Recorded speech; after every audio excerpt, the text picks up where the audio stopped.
La directora de un punto de encuentro que no tuvieron mejor idea que apartarla de su vida. Hoy pasaron ya 10 meses que la apartaron de mí.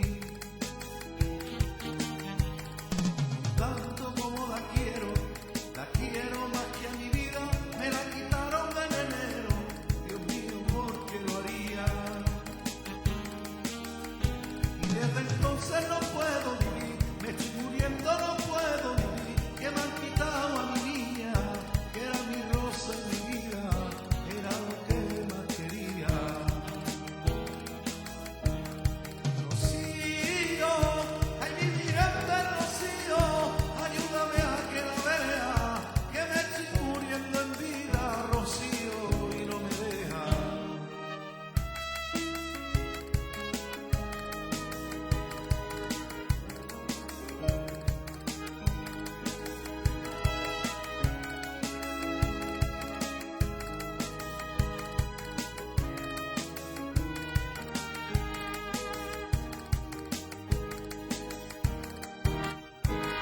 Me acuerdo del 6 de enero con su juguete en la mesa.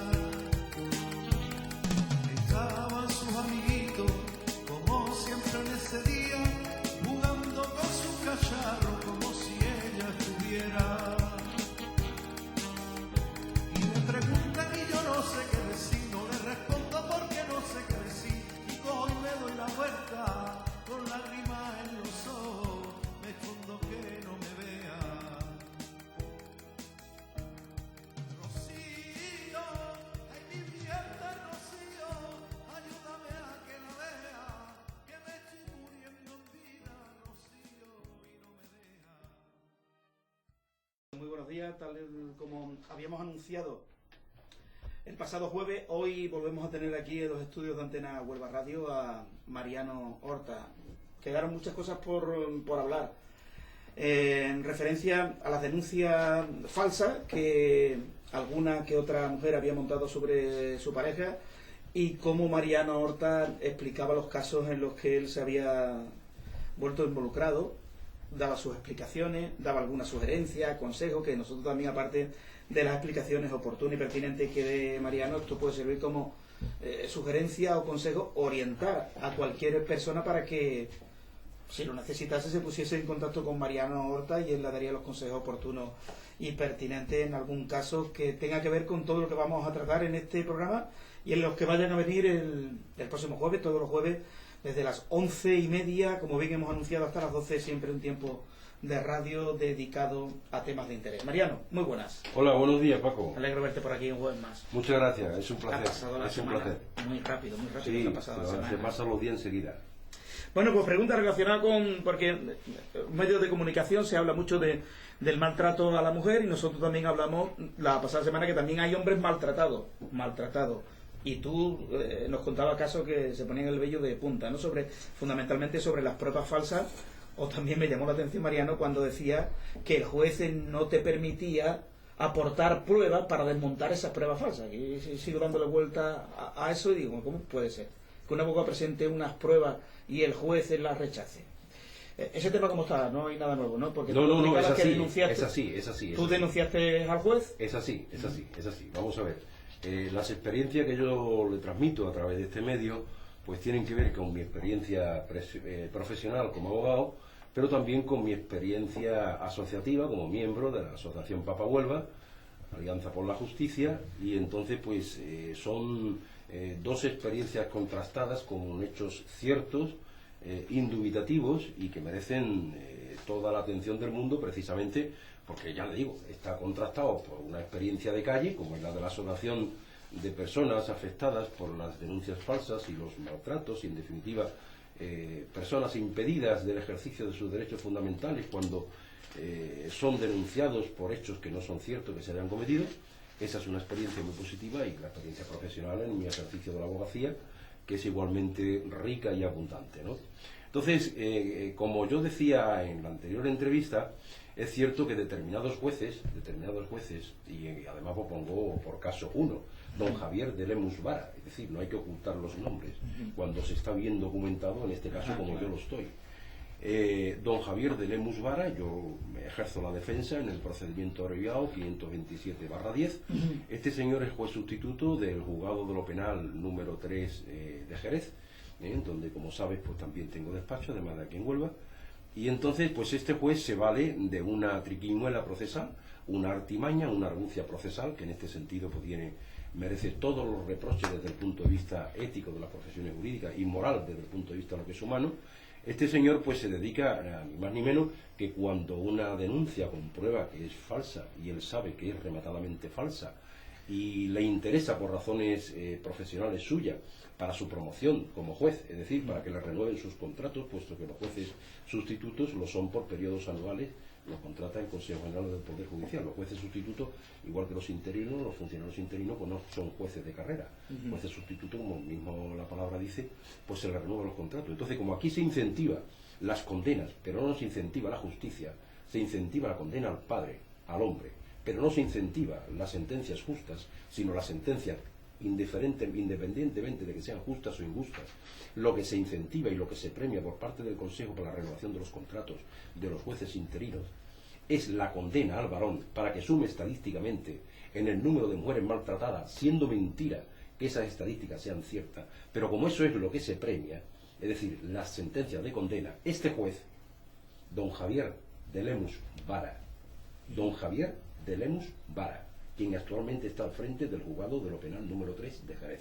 Este juez, tengo mucha documentación, incluso de casos en los cuales yo no he sido abogado de la defensa, de otras personas que se han acercado a la asociación y nos han facilitado documental de este mismo señor. Este señor no tiene mejor idea para justificar una sentencia de condena y de esa forma promocionarse ante la posible renovación de su contrato como juez. No tiene mejor idea que evitar las posibilidades de que, en este caso, el acusado aporte pruebas contundentes, acreditativas de la falsedad de la denuncia. Pruebas contundentes, acreditativas de la falsedad de la denuncia. Mediante esta estrategia procesal, él se justifica la condena sin pruebas, únicamente en base a sus criterios de conciencia.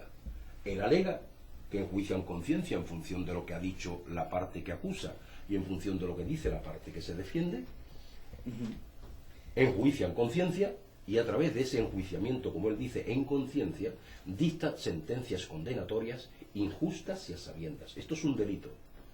Esto es un delito y lo tenemos denunciado. Y entonces hay que alegar que la comisión de este delito es hay que considerarlo, digamos, en una valoración presuntiva. Evidentemente, hay que valorarlo desde una valoración de posibilidad, de apariencia, de incurrir y de actuar en una forma delictiva en el ejercicio de la función jurisdiccional.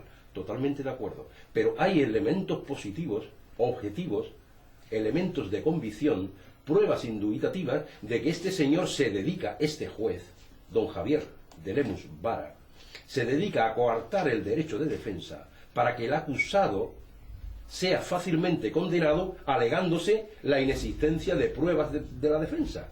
Pero a este juez lo juzgará otro juez. Te pregunto ahora, ¿hay corporativismo? Bueno, esto es uno de los grandes problemas que tiene la justicia de nuestro país.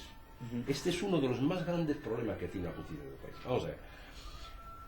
Estos son prácticamente tribunales corporativos, exactamente igual que existe o parecido a lo que existe en la jurisdicción militar. Como usted bien sabe, en la jurisdicción militar, una infracción de un sargento la enjuicia un capitán o un coronel, y una infracción de un teniente coronel pues la enjuicia pues un general, que es del cuerpo jurídico del ejército.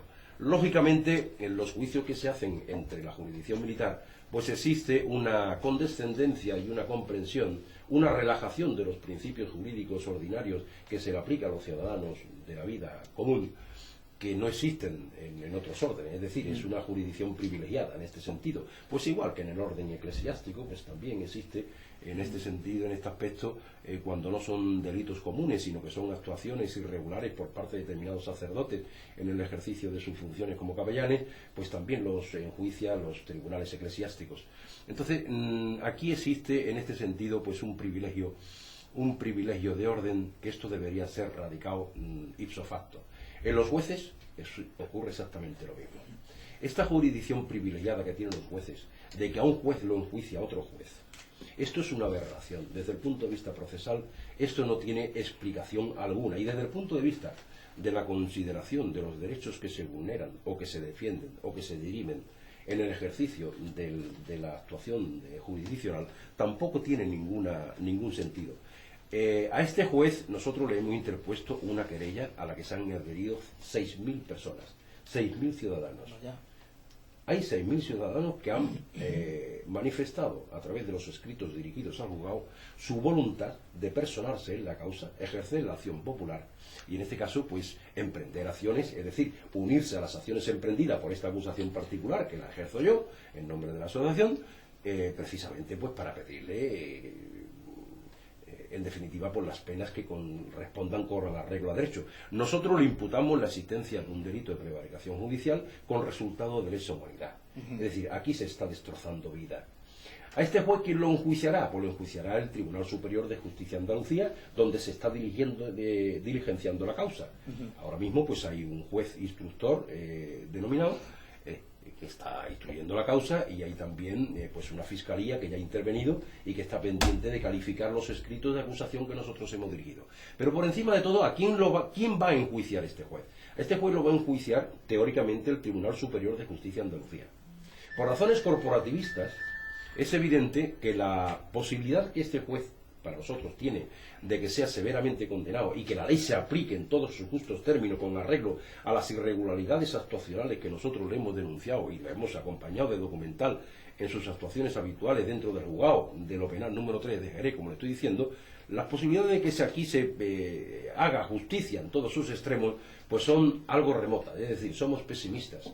Queremos decir que no confiamos en que esta justicia pues sea todo lo severa que debería de serlo. ¿Y por qué? Pues precisamente porque hay una razón, como tú bien has dicho en la pregunta, que es de orden corporativista. Esa razón corporativista lo que significa precisamente es que hay una condescendencia de los mismos jueces que enjuician con el juez enjuiciado. Y esa condescendencia le lleva normalmente a no contemplar las actuaciones del juez con la suficiente rigor desde el punto de vista punitivo y desde el punto de vista de la vulneración de los derechos, en este caso de los afectados por sus malabarismos procesales, por sus garrafales abusos de derecho. No existe el suficiente rigor como para imponerle la pena que nosotros consideramos, que la pedimos en nuestros escritos de acusación, que es por lesa humanidad. Aquí, ¿qué es lo que se tendría que hacer? Pues mire usted, aquí lo que se tendría que hacer es cambiar la norma procesal, cambiar el Código Penal, y que la prevaricación judicial, que es el delito que cometen los jueces cuando dictan sentencias injustas y a sabiendas, como es este caso que estamos denunciando, del cual estamos, como digo y reitero, perfectamente documentados, los jueces deberían ser enjuiciados no por otro juez, sino por el Tribunal del Jurado. Debería ser el Tribunal del Jurado, debería ser el pueblo. El pueblo debería ser quien enjuicia al juez. Vamos a ver, se dicen los principios constitucionales atenientes a lo que es el funcionamiento de la administración de justicia, que la justicia, se dice en la Constitución, que emana del pueblo y se administra en nombre del rey, pero emana del pueblo. Y es verdad, la justicia emana del pueblo. Es el pueblo quien pide la justicia y el pueblo necesita de la justicia, necesita creer en la justicia. Nosotros necesitamos de la justicia porque si no esto sería el caos, sería imposible de sobrevivir. Hace falta justicia, la justicia es verdad que emana del pueblo. Pues ¿por qué no es el pueblo quien tiene que enjuiciar a los jueces? ¿Por qué a los jueces los enjuicia otro juez con unos criterios, en este caso, desde el punto de vista ponderativo de las actuaciones, que no son ni por aproximación ni siquiera idénticas a las que contemplaría en este caso el pueblo? ¿Por qué a un asesino lo enjuicia el Tribunal del Jurado y no lo enjuicia un jurado profesional? ¿Por qué una violación consagrada, constatada y con consecuencias severas más allá del la simple penetración sexual y la simple agresión sexual, cuando hay una trascendencia de hechos también de atentados contra la vida, además de la integridad moral? ¿Por qué esos delitos los enjuicia el Tribunal del Jurado y no los enjuicia un juzgado profesional? Precisamente porque al ser delitos tan graves, se entiende que como esa justicia emana del pueblo, al pueblo hay que darle la voz para la aplicación de la justicia, y que califique el pueblo la culpabilidad o la inocencia del imputado con arreglo a estos hechos. Y estos hechos, si acaso son coincidentes con el sentimiento social dominante, pues estos hechos se consideran que están lícitos, están dentro de lo que es la noción popular del derecho. Pero si se consideran que están en contra de ese sentimiento social dominante, pues entonces sacamos la conclusión de que esos hechos son ilícitos y por lo tanto punibles. Eso lo dice el Tribunal del Jurado. Pues ¿por qué cuando hay que enjuiciar a un juez no se le aplica también el criterio de enjuiciamiento que se le aplica a estos delitos graves mediante la instrumentación como presidente de sala del Tribunal del Jurado? ¿Por qué el Tribunal del Jurado no es quien preside la sala de estos juicios? ¿Por qué el Tribunal del Jurado está exento en sus competencias en la ley del jurado? ¿Por qué está exento en su competencia del enjuiciamiento de los jueces? Pues precisamente para mantener estas ventajas corporativistas que carecen hoy en día de auténtico sentido y por un sentido proteccionista de la profesión, pues exactamente igual que te he dicho antes, por ejemplo, en los tribunales militares o en los tribunales eclesiásticos, para eximir al juez de responsabilidad.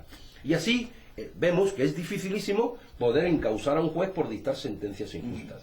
La más grande de las injusticias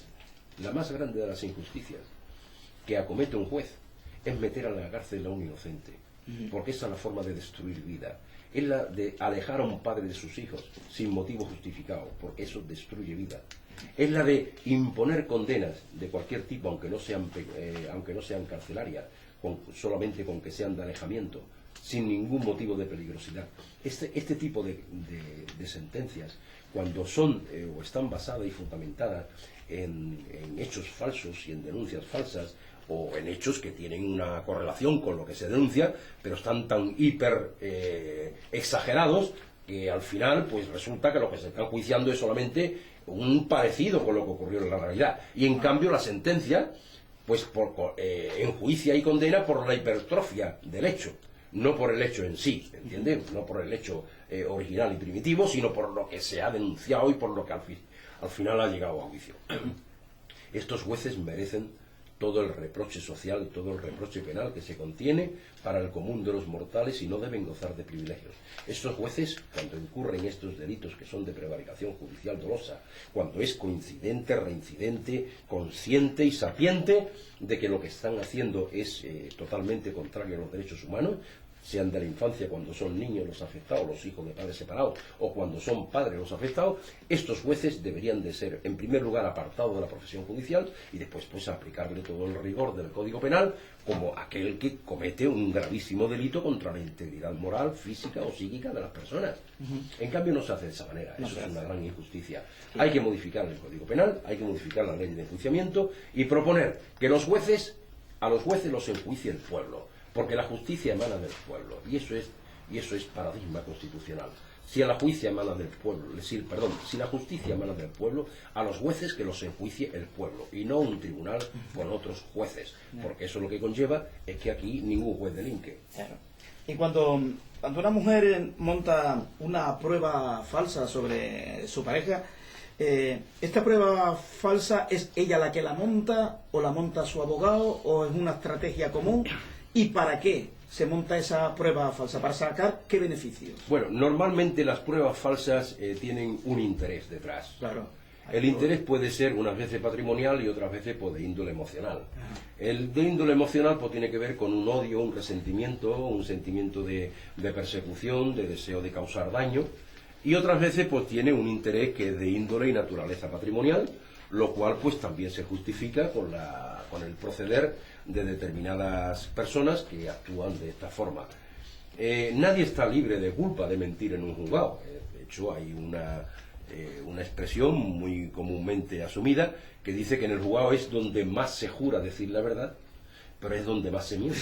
Sí, ¿verdad? ¿Me entiendes? Eso es una expresión que está totalmente asumida. Donde más se jura decir la verdad es en el juzgado, pero donde más se miente es en un juzgado. Bueno, pues ¿por qué se tiene que partir de la presunción de que cuando una mujer es la denunciante nunca miente, y cuando un hombre es el denunciado y trata de defenderse, siempre miente? ¿Por qué se tiene que partir de la presunción de que la denuncia de una mujer contra un hombre es siempre verdadera, y las exenciones que plantea el hombre para evadirse o eludir esa responsabilidad que se le imputa es siempre falso? Bueno, pues esto es un desequilibrio que hay en la contemplación, en este sentido, de la igualdad de partes que debería de haber en el proceso, es un atentado flagrante contra el principio, en este caso, pues, del derecho a un juicio con todas las garantías, y del derecho a la prueba, y del derecho, pues, en definitiva, a la tutela judicial efectiva, que son principios todos ellos incardinados en el 24 de la Constitución Española, en el 1 y el 2, pero que son meramente principios teóricos cuando llega al caso de la jurisdicción de familia. Que estos principios de igualdad se aplican en otras jurisdicciones, como pueda ser la mercantil o pueda ser la civil, pero en la jurídico-penal y en la de familia, en el conflicto familiar, estos principios jurídicos ya se vulneran por completo y no valen.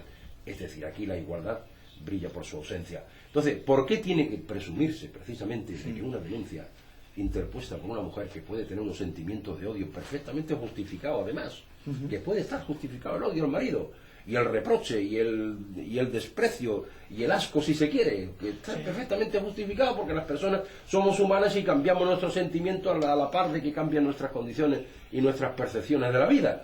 Es decir, que lo que es el rehúse al amor, pues hay que asumirlo como cierto, pero una cosa es rehusar al amor, renegar del amor, y otra cosa es precisamente perseguir por venganza. Entonces, cuando las denuncias son falsas y tienen un subyacente que es de tipo emocional, el juez debe ser lo suficientemente, en este caso, justo y cauteloso para no creer como cuestión de principio esas denuncias que se interponen, puesto que hay elementos que la razón te dice que pueden ser falsas. Pues si existen elementos para pensar y para creer que esas denuncias son falsas, ¿por qué se diligencia la denuncia? ¿Por qué al final se le sienta al hombre en el banquillo? ¿Y por qué se le condena por determinadas actuaciones tan simples y nimias como pueda ser que diga, recibí una llamada de teléfono y una amenaza que me dijo, pues, perra judía?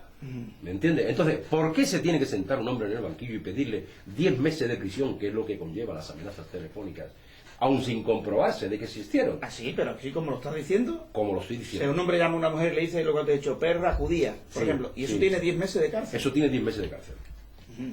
Pero tendrá que demostrar con la grabación de No ese hace mensaje falta al- demostrarlo, no hace falta O sea, de demostrarlo. palabra. Yo le Es digo al suficiente juez- con que la mujer lo diga. Pero así de fácil. Así de Mariano. fácil, así de fácil. Totalmente fácil.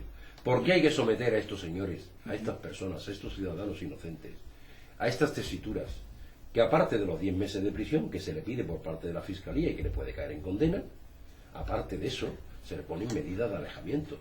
Pero medidas de alejamiento no ya de su esposa, que ya está alejado, puesto que se han separado, sino también de los hijos.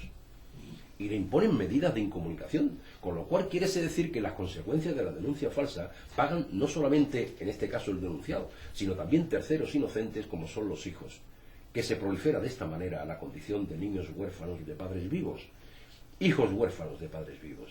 Entonces, estas injusticias se están cometiendo cada día en los juzgados. La conozco por mi trayectoria profesional como abogado, y la conozco por mi trayectoria personal también como miembro de la asociación. Son incontables, se cuentan por cientos, por miles, los ciudadanos que han sido condenados injustamente, solamente con una palabra de una mujer. De una mujer que o bien ha tenido un interés, como estamos diciendo, emocional en lo vengativo, o que ha tenido un interés en lo patrimonial, como pueda ser conseguir para que sus esposos se le ponga una medida de alejamiento, se le haga forzosamente abandonar el domicilio y se le impele a que se tenga que buscar un nuevo domicilio, que puede ser o bien la residencia o el domicilio de sus padres, o bien alquilar un piso donde poder vivir. En estas circunstancias, pues es lógico que quienes padecen estas aberraciones procesales, quienes padecen estas sentencias tan injustas, pues es normal que nosotros tengamos que pensar de que la injusticia tan flagrante que se comete, esta es injusticia tan descaradamente insoportable, deberían de ser perseguidas por parte de tribunales, en este caso totalmente independientes y ecuánimes como son el Tribunal del Jurado. Esto no puede estar perseguido por otro juez, esto tiene que estar perseguido por el Tribunal del Jurado. Mariano, yo imagino que en tu larga experiencia profesional, hay una pregunta concreta, si me tienes tiempo. En tu larga experiencia profesional especializado en casos como estos, te habrás encontrado cantidad de pruebas falsas que han pretendido, sacar ventaja de las medidas establecidas, supongo. Eso por una parte. Y después también hay aquí un mensaje que me llega de un afectado que dice, bueno, vamos a ver, si yo pago la hipoteca de mi piso y puedo demostrar que ese piso es aprovechado por la pareja, por la nueva pareja de mi mujer, ¿podría dejar de pagar esa hipoteca? Le pregunto al señor. Bueno, en primer lugar, de las dos preguntas que me hace, estas situaciones ya te digo que son muy frecuentes. De las denuncias falsas y el interés que puede perseguirse, pues puede ser precisamente este de índole patrimonial, de evitar que una persona que es legítimo propietario de su vivienda, al menos en régimen de proindiviso, es decir, al 50%, porque se supone que es de una sociedad ganancial, de una pareja, sea matrimonio o pareja de hecho, pues entonces puede haber un interés totalmente justificado, aunque ilegítimo, pero frecuente en la vida ordinaria, de que quien sabe que se queda con el 100% del piso, pues interpone esta denuncia falsa, consigue echarlo a la calle y solamente es propietaria del 50%, pero se queda con el 100%. Al final, ¿qué resulta? Pues que le pone a este hombre una medida de alejamiento y se tiene que ir a vivir, por así decirlo, a casa de su madre en el mejor de los casos. ¿Qué sucede a renglón seguido? Pues a renglón seguido que esta señora mete a un tercero en la vivienda. Esto está a la orden del día. Esta señora mete a un tercero en la vivienda. Su marido, que firmó con su ex marido, que firmó con ella la hipoteca y está pagando la hipoteca, no tiene derecho a vivir en la vivienda. Ahora, un tercero, a quien a ella le dé la gana, sí tiene derecho a vivir en la vivienda. Bueno, pues mire usted, en este sentido nosotros hemos tenido bastantes casos en los cuales hemos hecho prevalecer el interés del ocupante prioritario de la vivienda, que es la criatura. Es decir, las viviendas no se les asignan a las madres, se las asignan a los hijos. Por un principio que es de mantenimiento del entorno, que se recoge en el artículo 96 del Código Civil, principio de mantenimiento del entorno, que se pretende con ello de que la criatura, una vez que se separan sus progenitores, padezca lo menos posible la desvinculación con el ambiente natural, el ambiente normal, el ambiente familiar en el que se crió hasta antes del matrimonio. La vivienda es para los hijos. Pues bien, cuando esta señora, a través de determinadas denuncias carentes de fundamentos, o con fundamento, da igual, con fundamento o sin fundamento, aleja a su marido del domicilio, con fundamento o sin fundamento, porque hay auténticos maridos que de verdad que no merecen protección ninguna, merecen ser alejados porque son sujetos peligrosos. No se puede negar que el maltrato no existe y que el sujeto peligroso existe, pues claro que existe, hay que alejarlo. Lo que no es acorde a la legalidad, lo que no es acorde a ese principio de mantenimiento del entorno del 96 del Código Civil, que es quien le asigna la vivienda a la criatura, es que esta señora después, para satisfacer sus necesidades espirituales, pues una vez conseguido que ha expulsado al marido del domicilio, pues mete allí al tercero. Y ese tercero ocupa el lugar que ocupaba su marido, lógicamente. Ese tercero no paga hipoteca. Y ese tercero, en este caso, se erige en un beneficiario de la parte de la vivienda que es del alejado, sin autorización del propietario, es decir, de ese titular de ese 50%. Entonces, ¿qué sucede en este caso? Nosotros lo que hemos propuesto es que se le retire la vivienda a esa señora por mal uso, por uso indebido del bien patrimonial que el juzgado le ha asignado en beneficio del hijo. Oiga, usted no está disponiendo de la vivienda en beneficio de su hijo, usted está disponiendo de la vivienda en satisfacción de su tercero, quien sea, el pareja, nuevo esposo, quien sea, y sus satisfacciones personales de convivir en esa misma vivienda y también un poco demostrarle a su exmarido una situación.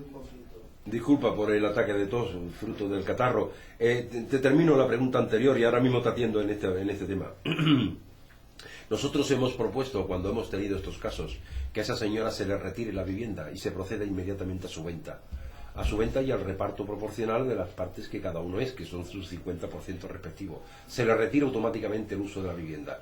¿Por qué? Pues porque está haciendo un uso indebido, no es para lo que se le asignó, que para el hijo, sino que ha metido ahí un tercero. Y en lo que refiere a lo que... Perdón un momento, Mariano, y tú cuando haces esta petición tienes que presentar alguna prueba, decir, de testigo, diciendo, no, aquí vive un señor que es su marido, con fotografía, sí.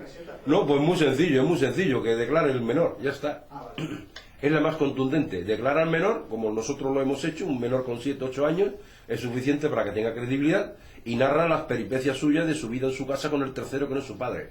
Me siento en el sofá, se acuesta en la habitación de papá, se acuesta tal, usa el cuarto baño, los fines de semana se va, se queda, tiene otros 2 hijos, vienen aquí sus hijos, tal, ya está, es suficiente. El menor, el mejor testigo en estos casos es el menor. También habría otras pruebas que podrían ser testificales de la vecindad y documentales incluso, ¿no? Que también podría serlo, como este que me dice de la fotografía. Pero no es suficiente con el testigo del menor. Y si presentando esa prueba es suficiente para que el juez haga lo que vosotros... Sí, si el juez es sensato, lo concede. Se le retira la atribución del uso de la vivienda precisamente por un uso indebido y contrario al interés del niño. Entonces se procede inmediatamente a su venta. Se desaloja de la vivienda a esta señora y se le procede a su venta. Al final, pues cuando se vende la vivienda, pues el 50% cada uno. Y con respecto a la segunda parte de la pregunta que me hacía, que era referente al tema del pago de la hipoteca, pues le diré que a pesar de estas situaciones, el pago de la hipoteca del alejado de la vivienda tiene que seguirla efectuando. ¿Por qué? Porque la hipoteca es un contrato bancario suscrito con el banco, con la entidad que la ha financiado para la compra de la vivienda, y es ajena al proceso de separación matrimonial. Por lo tanto, como la deuda de este señor es con el banco y el banco no ha participado ni en el matrimonio ni en la separación, el banco es ajeno a estos conflictos. El banco tiene derecho a seguir cobrando su hipoteca y este señor, si tiene una nómina, pues tendrá que seguir cargándole su parte proporcional a su nómina sobre la hipoteca. Pero cuando se venda la vivienda, también este señor tiene el derecho a percibir la parte proporcional de las cantidades pagadas. Y en respecto a la última pregunta, Paco, y perdona que yo sé que el tiempo en la radio pues es oro, en la última pregunta de que si es mejor la conciliación, la mediación familiar que el conflicto judicial, pues yo decirte que evidentemente es infinitamente mejor la mediación familiar que acudir al juzgado a tratar de resolver estos conflictos. Lo que sucede es que las mediaciones familiares pues no funcionan porque en este caso pues no tiene sentido mediar. A una mujer le conceden todo y al hombre no le conceden nada, pues como no se sientan en una mesa en posiciones de igualdad, pues ¿de qué vamos a mediar? ¿De qué vamos a conciliar? ¿Qué vamos a negociar? Si tú tienes todo y yo no tengo nada, pues entonces la mujer ni se sienta. El hombre está siempre dispuesto a mediar, a someterse a una mediación, y se sienta en la mesa y acude al abogado para que esa mediación se lleve a efecto, pero la mujer no acude. Yo he tenido experiencia de mujeres que sí han acudido y hemos firmado contratos de mutuo acuerdo. Yo esa experiencia de mujeres maravillosas que han llegado a los acuerdos a pesar de saber, de conocer, de que en el juzgado van a tener infinitas más ventajas. Yo he tenido las experiencias, y una de ellas muy reciente, de una mujer sumamente responsable, y le otorgó incluso la custodia compartida a su marido. Ella estaba trabajando en Málaga, su marido trabajando en Jerez, y le concedió incluso a través del mutuo acuerdo la custodia compartida, que después se refrendó en juzgado, pero no como litigio, sino solamente como homologación del acuerdo. Pero lo normal es que a la mujer no le interesa esa mediación, puesto que sabe que ella tiene todo sin necesidad de mediar. El juzgado se lo va a dar, pues entonces ¿para qué va a negociar nada? Lamentable, Paco, lamentable. Bueno, pues hay un mensaje que dice: os felicito, vaya programa más interesante, me encanta, muy instructivo. Sí, porque son muchos casos los que miles y decenas de miles. Bueno, pues última pregunta para encontrarte el próximo jueves aquí, Mariano, a partir de las 11:30 de la mañana. ¿Un procedimiento de modificación de medida es muy costoso? Bueno, simple, depende de la complejidad del procedimiento, depende también pues si hay una parte patrimonial o no.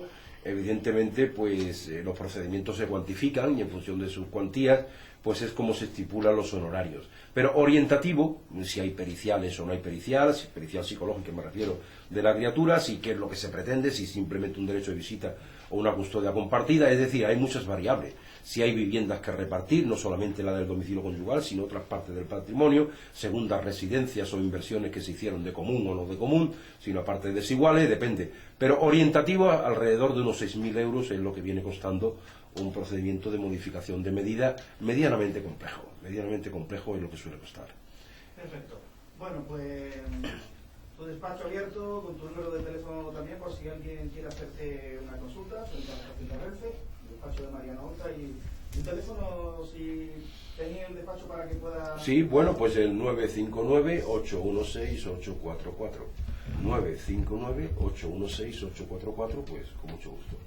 Y normalmente cualquier persona que vaya a consultarte, de momento la primera consulta es gratuita, ¿no? Contarte el caso y ya tú valoras y luego el cliente acepta o no. Bueno, por cuestión de principio las consultas no son gratuitas, las cosas hay que decirlas, ¿no? Por cuestión de principio las consultas no son gratuitas, pero sí es cierto que nosotros tenemos la gentileza de que en función de la consulta que sea, pues entendemos que se debe pasar minuta o no se le debe pasar minuta, según la consulta que sea. Perfecto. Bueno, pues Mariano, el próximo jueves te encontramos aquí. Otra cosita, esta entrevista que también la grabamos, ¿dónde se pueden visionar? ¿Puedes repetir la dirección de la página web para ver Sí, la entrevista? Nuestra página web es quieroestarconmishijos.com. Todo junto, quieroestarconmishijos.com. Esa. Muy bien. Bueno, pues lo dicho, Mari, quieroestarconmishijos.com. Pues lo dicho, Mariano, el próximo día te esperamos por aquí. Muy bien. Con esa cosita tan interesante que nos cuenta, que es apasionante. Aquí estaremos. Esto que nos cuenta es apasionante. Y lo que ha dicho sobre el juez que será juzgado, ese juez que tú has denunciado. Don Javier de Lemus Vara. Sí. Y 6.000 firmas. 6.000 personas se han adherido a la causa. O sea, que vamos a ver cuánto. Y así consta en el Tribunal Superior de Justicia de Andalucía. Yo creo que lo van a tener en cuenta. La firma es muy importante. Pues sí. Un señor que firma para una causa porque tiene su convención y su razón Claro.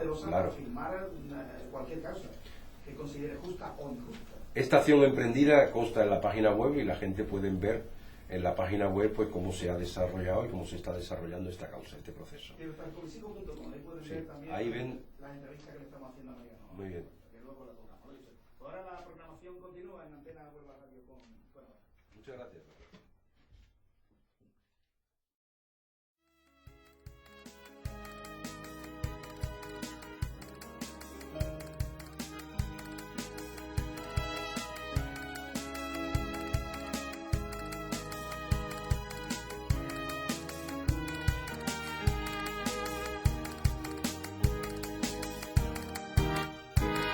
Hasta que no esté conmigo no pararé de luchar. He movido cielo y tierra luchando por los derechos, los míos y los de mi hija, para que no dejen vernos. Y todavía no lo quieren entender, esta injusticia no la quieren entender, y llevo mi cruz a cuesta esperando que algún día mi hija me la devuelva.